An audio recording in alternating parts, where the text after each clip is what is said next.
And I think especially in today's, crazy internet world where we're exposed to everything, deciding what we're choosing to define as success is a more important question than ever before. Basically, if you think of like how you define a person in general, as humans, we tend to define people by their choices, by their actions. But then what motivates their actions? Well, often it's how they feel.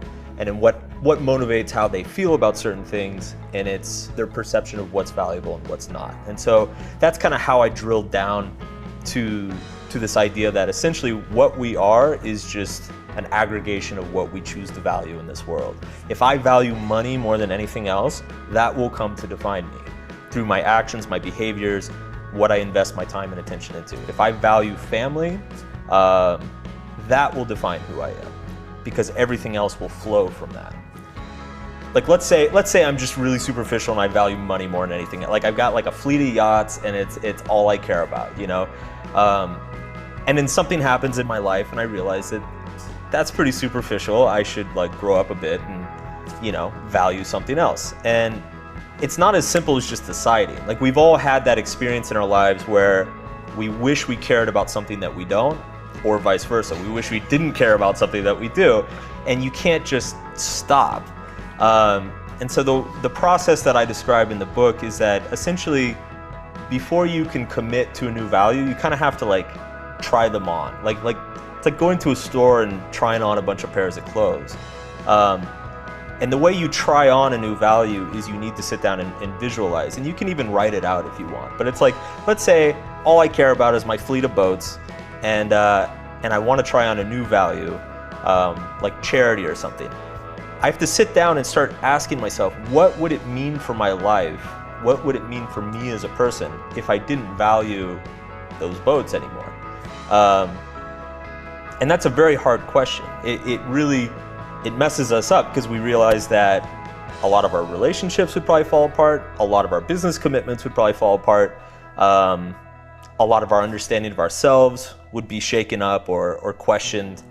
And it's a very difficult thing to ask. And so, most of the times when you see visualization taught in the self-help industry, it's like they take a guy who wants a fleet of boats and they say, visualize a fleet of boats, now go get it. And it's like, no.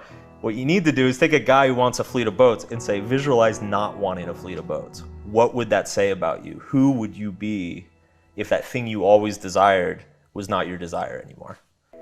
The process of letting go of that value was very much similar to like a breakup. Like it felt like losing a girlfriend or losing a friendship.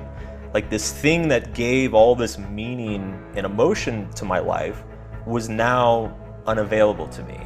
And whenever you lose something like that, you go through the same emotional process, which is that process of grieving or mourning, because the same way, a breakup leaves you grieving this beautiful thing in your life that no longer exists.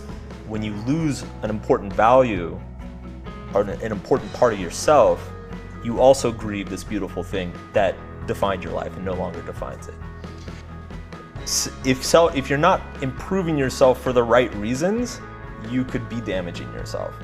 The why behind everything you try to improve or everything that you're driven towards is more important than actually, how far you get. So for me, I see a very direct connection between self-improvement and ethics.